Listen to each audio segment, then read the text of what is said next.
Bismillahirrahmanirrahim. Assalamu alaikum, dear students. Today's our lecture topic is buffer solutions. This is a practical course for the biochemistry of carbohydrates. Is a practical course. For this practical activity, we first demonstrated you.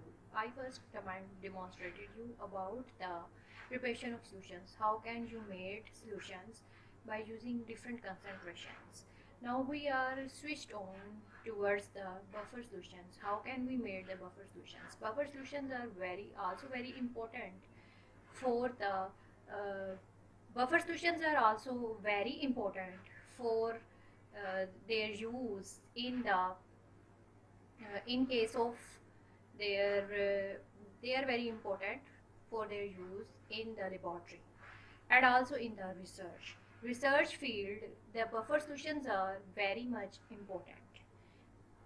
Let's we start about the what is the buffer solutions. First of all, we know about the buffer solutions are what are the buffer solutions. The definition of the buffer solutions.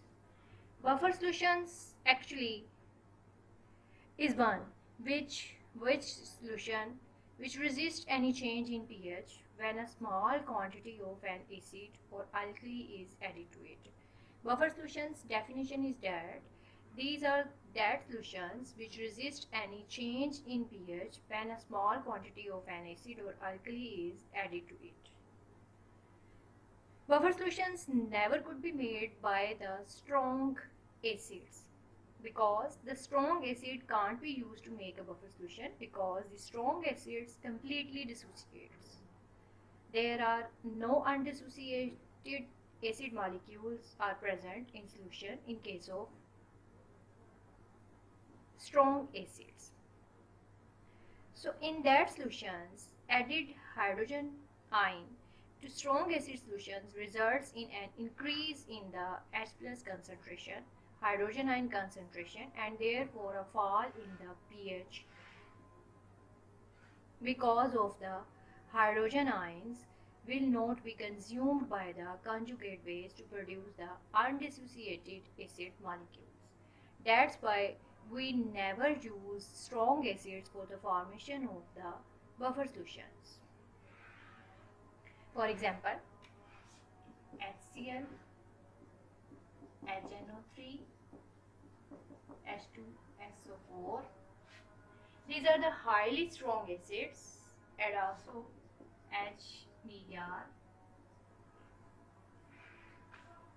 HBr. These are the highly strong acids. That's why these acids are not used for the formation of the buffer solutions. Always you have to make buffer solutions by using the weak acids. Weak acids are suitable for the formation of the buffers when because these weak acids are not completely dissociated, or they are partially dissociated. That is, undissociated acid molecules are present in the solutions. That's why we choose the weak acid for the formation of the buffer solutions. Weak acids are suitable for this solution preparation, buffer solution preparation, when enough of the salt of the conjugate base can be dissolved in solution, so that the concentration of the undissociated acid is the same as the concentration its conjugate base have. First of all, we know about some examples of the buffer solutions.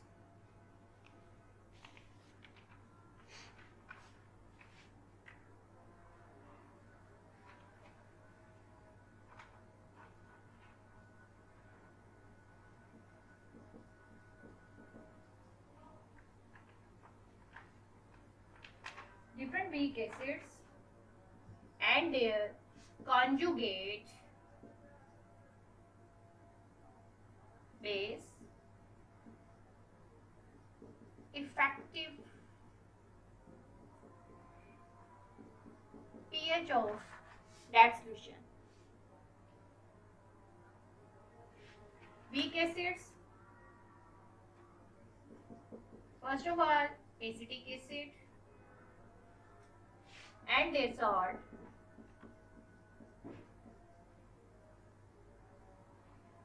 effective pH is 4.7. Carbonic acid,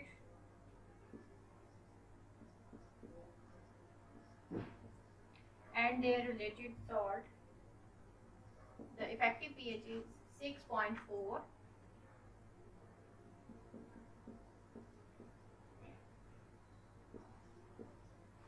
Phosphate, dihydrogen phosphate, and sodium hydrogen phosphate.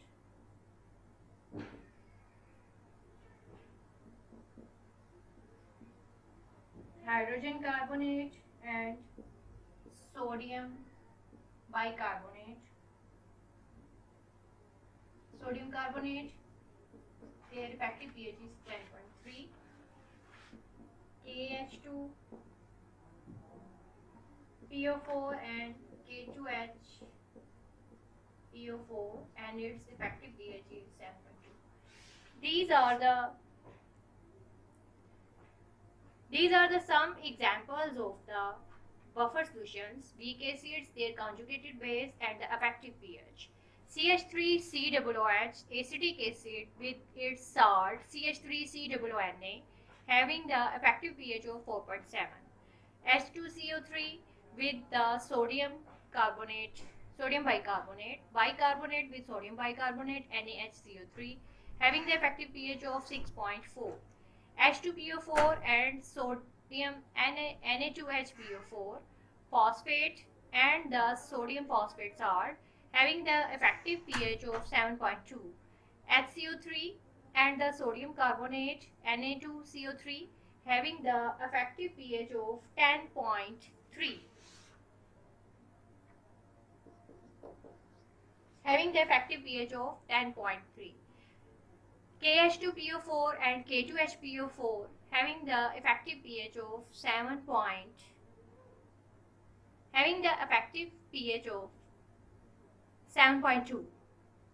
These all are the examples of the different buffer solutions which are used in the labs for different analyses and for different research procedures. As you know, all buffers have their own specific or effective pH. What is this effective pH actually? Let's explain you the effective pH. What is the effective pH of a buffer? A buffer is relatively most effective when the concentration of both the weak acids and its conjugated base is same.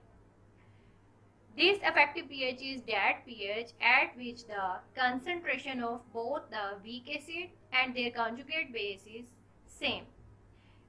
Consider as, for example, if we dissociate a weak acid dissolved in the water, the equilibrium gets established as under HA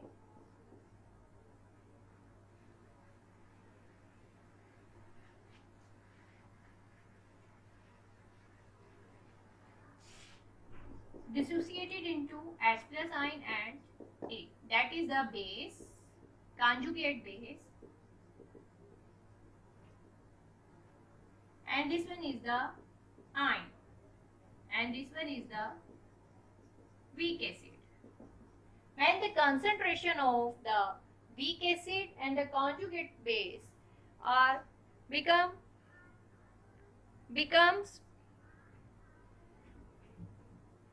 equal, becomes same, then this pH is called as the effective pH of that buffer, and the equilibrium expression Ka for this system becomes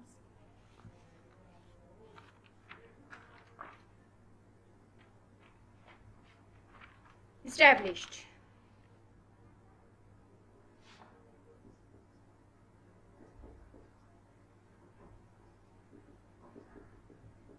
Equilibrium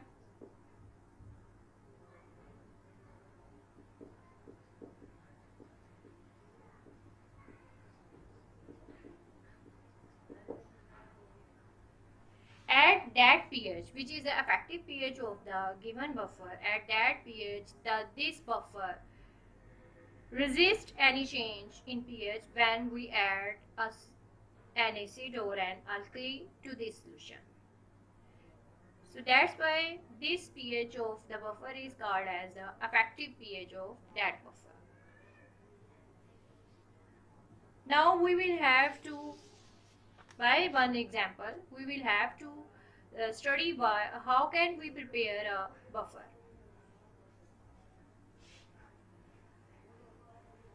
By taking the example of potassium phosphate buffer, we will take potassium phosphate buffer solution to be made for the practice of these buffer solutions preparations. We have to prepare 0.2 molar buffer solution of potassium phosphate 200 ml having the pH 7.2. We have to make 0.2 molar potassium phosphate buffer having 7.2 pH and the volume is 200 ml. Now let's see how we can make this potassium phosphate buffer having the 7.2 pH. First of all, we have to calculate the amount of the weak acid and their conjugate base which have been added in the solution for the preparation of the solution. K2HPO4 and KH2PO4. KH2PO4, first we calculate the amount of KH2PO4. 39 plus 1 into 2 plus 31 plus 16 into 4. 16 into 4. And the exact amount is 2, 31, 64 plus 39. And the exact amount for this one is coming out 136 grams. This is the, how can we differentiate that? Which one is the base and which one is the acid in case of this KH2PO4 and K2HPO4? In case of this, which molecule which contains the higher amount of the hydrogen ions is called as the acid of that buffer solution. KH2PO4 contains more H plus ions as compared to K2HPO4. That's why this is called as the acid.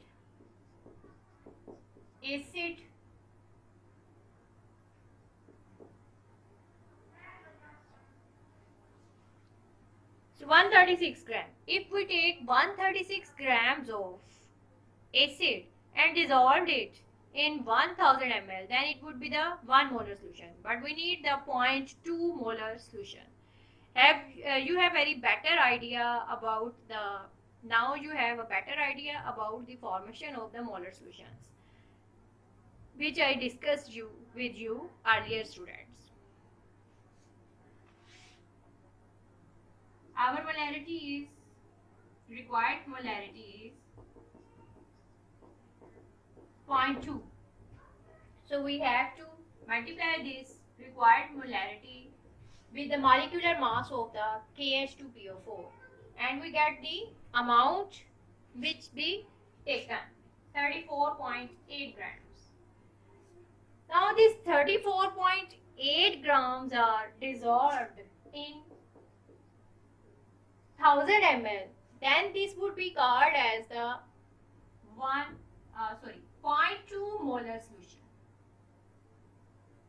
But also we have the required volume is 200 ml for this buffer solution to be prepared.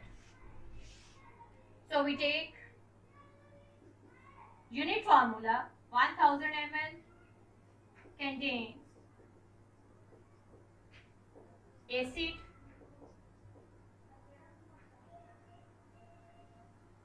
34.8 grams.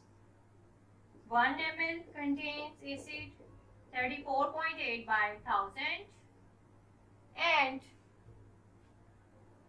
the required unit formula for this one: 1000 ml of acid solution contains 34.8 grams.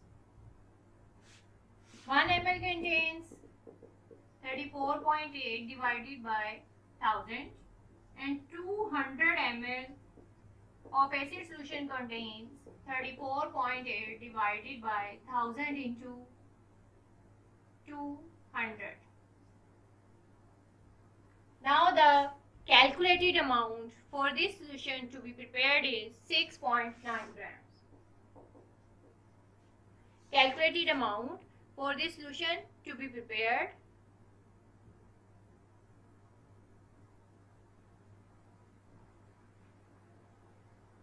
is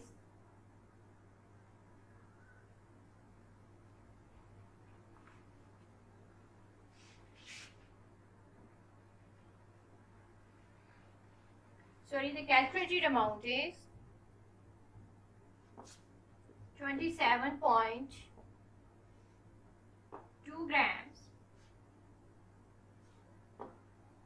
0.2 into 136 for the acid. The calculated amount is 27.2 grams per 1000 ml. And now we have to convert it into 200 ml. 27.2 divided by 1000 into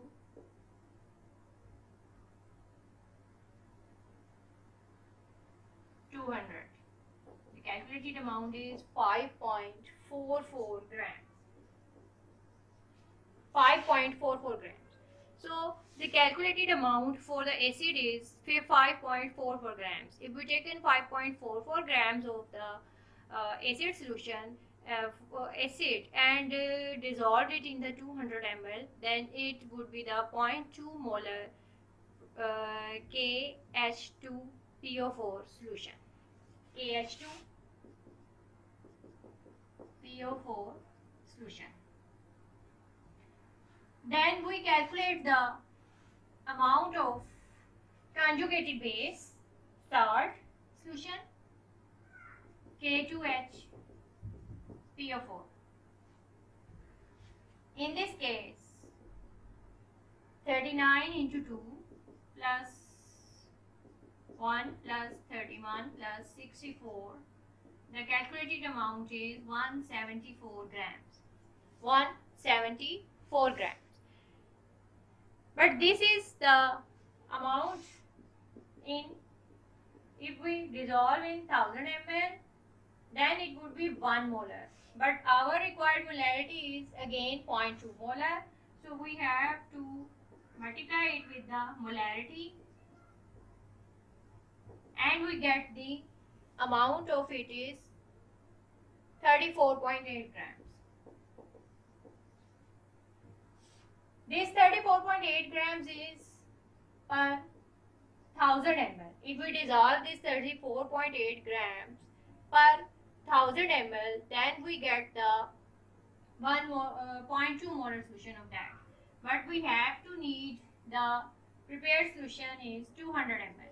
So again the unit formula: 1000 ml contains salt conjugate base calculation K2H-PO4 contains base 34.8 grams. 1 ml contains base 34.8 divided by 1000, and 200 ml contains 34.8 divided by 1000 into 200, and the calculated amount for this is 6.9 grams. So we have to take 6.9 grams of salt and dissolve it into 200 ml. Then this would be the 0.2 molar solution for the conjugate base. Now you have to calculate the amount for both.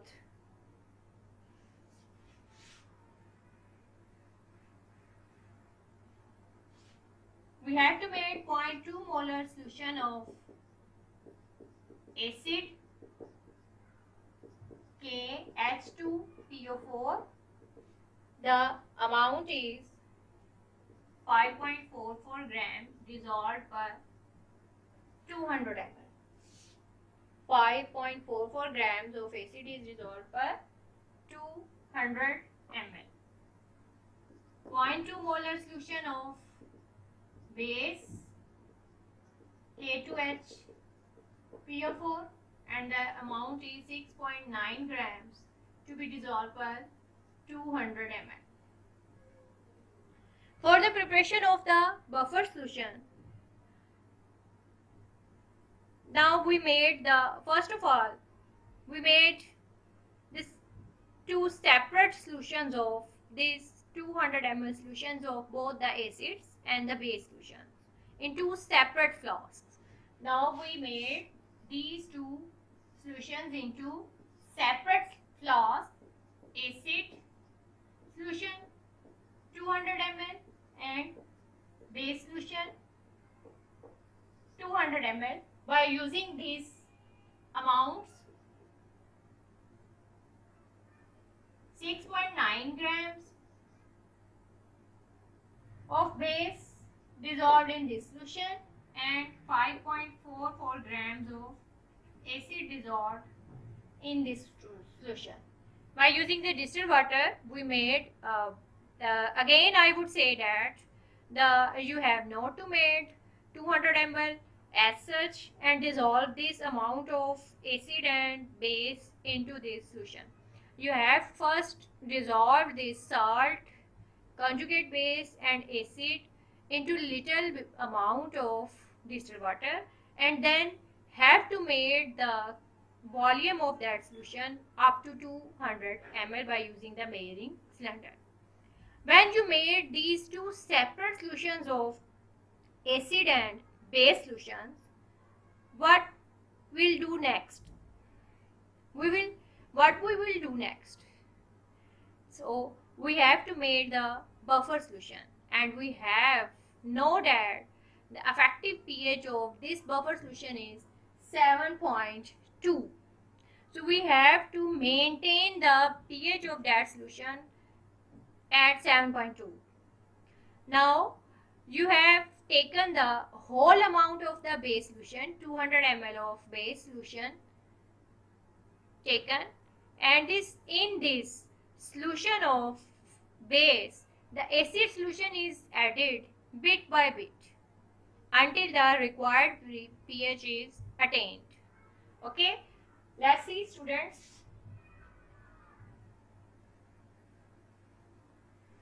Now how you made this buffer solution?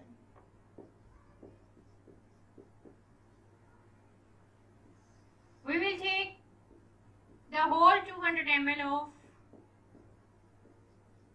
base solution and add to it the acid solution bit by bit.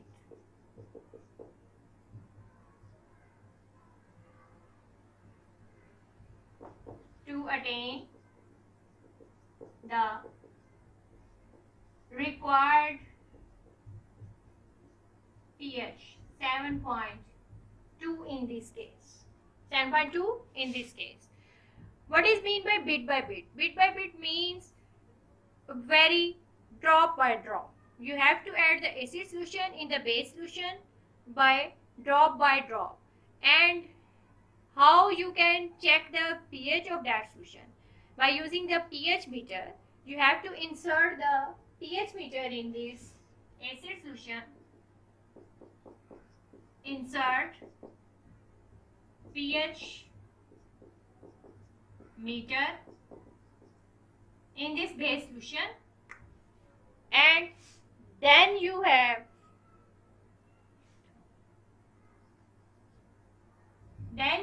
to add acid solution bit by bit to attain the 7.2 pH. By monitoring the pH change, you have stopped the addition of acid solution when your required pH of 7.2 is attained. Now, when you attain the required pH of 7.2, then you have to say that your 0.2 molar buffer solution of potassium phosphate is ready for use, and you can save the amount of acid solution which remain in the flask for the future preparation of this buffer. I hope you have a better idea by this example. So how can you prepare the buffer solutions? It is a very easy task for preparation of the different types of buffer solutions. Let's now we have I given you the some practice questions for the calculation, so you have the better idea how you can prepare the different types of buffers.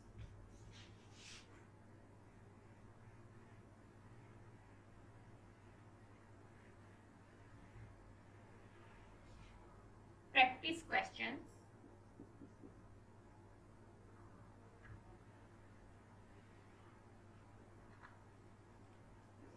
Question number 1. Prepare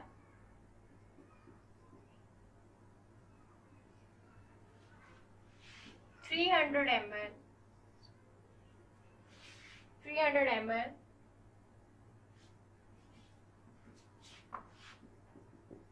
potassium phosphate buffer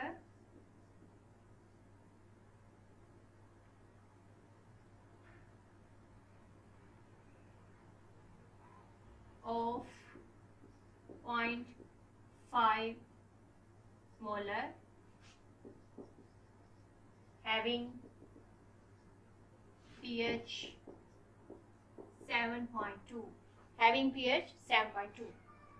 The second question, you have to prepare 200 ml of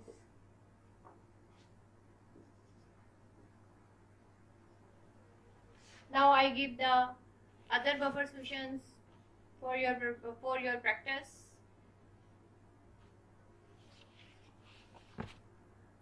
You have to prepare, first of all, you have to prepare 300 ml of potassium phosphate buffer solution of 0.5 molar having the pH 7.2. The second example I would give to you H2CO3, NaHCO3 and H2CO3. 200 ml of NaHCO3 and H2CO3 solution, buffer solution having the pH of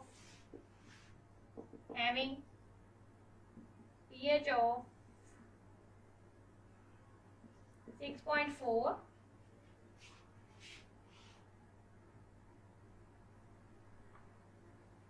0.3 molar. 0.3 molar solution of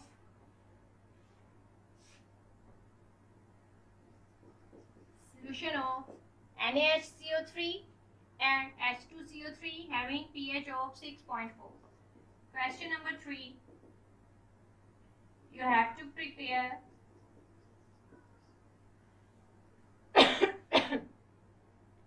the buffer solution of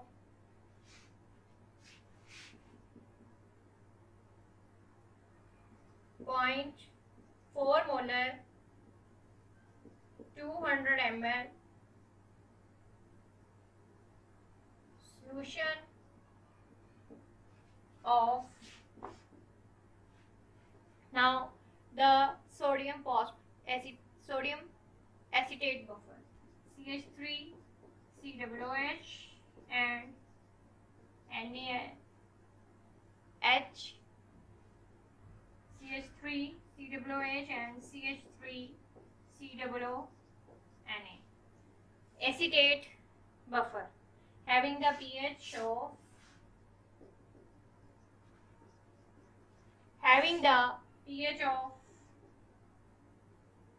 4.7.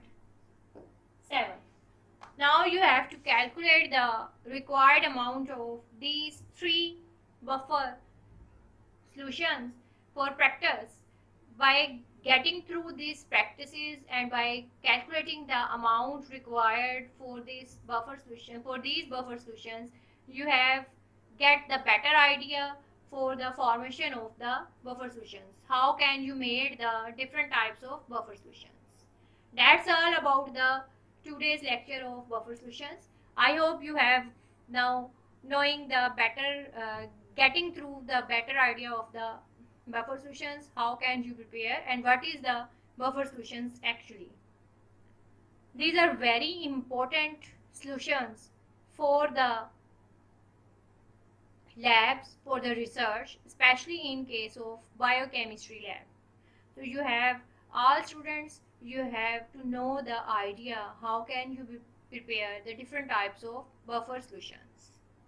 If you have any questions regarding these buffer solutions and you have no got the idea about the buffer solutions, you can ask me different questions. You can approach me on the WhatsApp group, either on my email account or by putting the comments in the comment area. Thank you so very much, dear students. That's all for today's lecture. Allah Hafiz.